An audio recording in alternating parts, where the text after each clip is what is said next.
On this edition of News Conference, he is the wild card in the race for president, with Democrats particularly afraid he will tip the election to Donald Trump.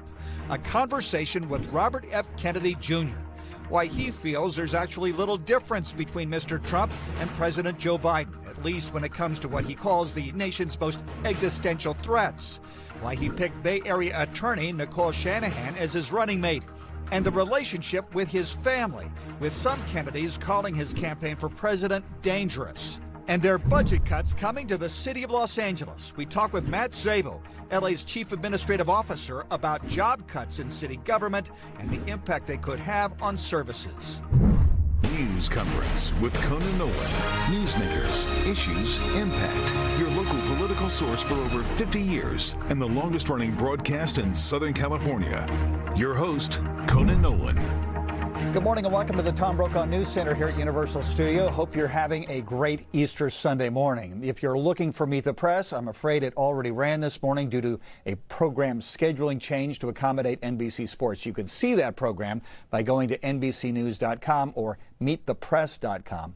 We start off our program with a third-party candidate for President of the United States who has caused great consternation for both the campaigns of incumbent President Joe Biden and former President Donald Trump. He is Robert F. Kennedy Jr. He joins us from his home in Brentwood. Mr. Kennedy, thanks for taking the time. Let's start with your candidacy. In a two-party system, third parties don't work. Teddy Roosevelt, 26th president, one of our greatest. His image is on Mount Rushmore. He ran as a third-party candidate after his first two terms as president as a Republican and couldn't do it. What makes you think you can? Are you smarter than TR?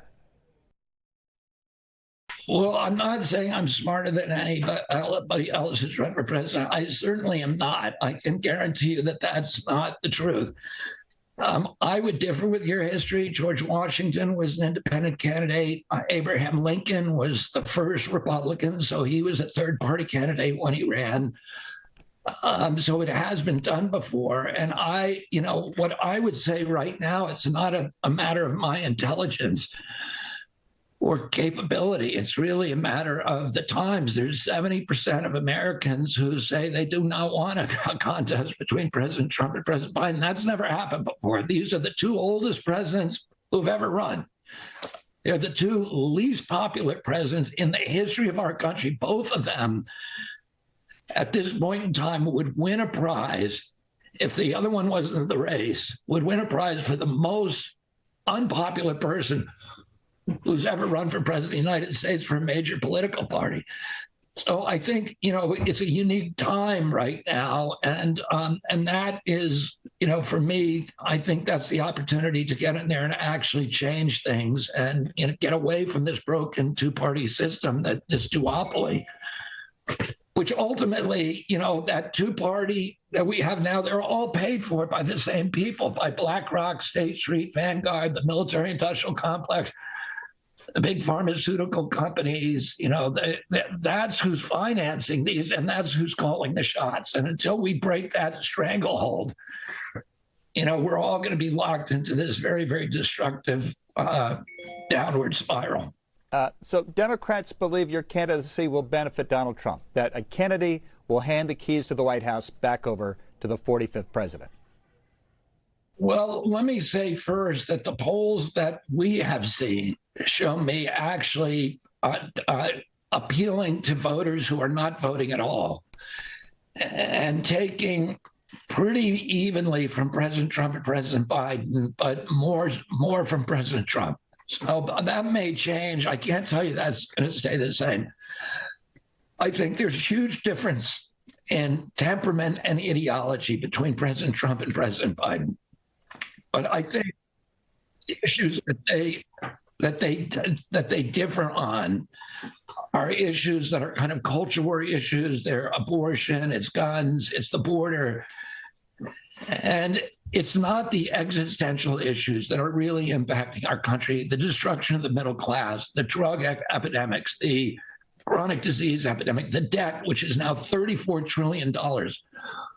Who ran up that debt? It was President Trump and President Biden. The two of them in one term each ran up a larger debt than all the presidents since George Washington combined.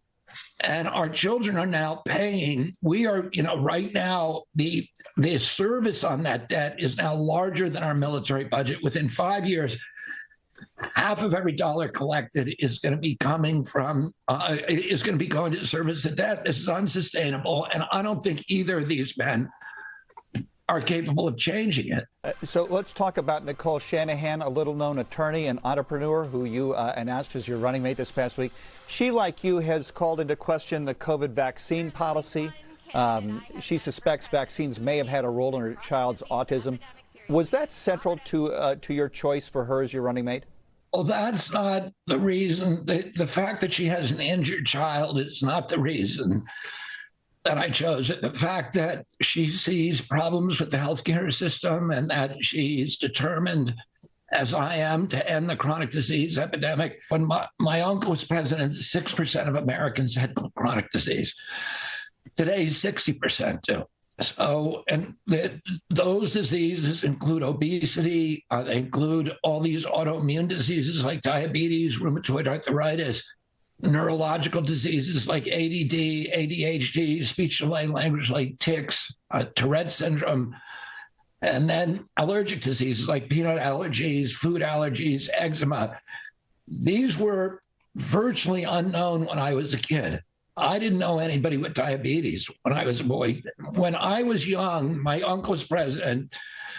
A typical pediatrician would see one case of diabetes in his entire career.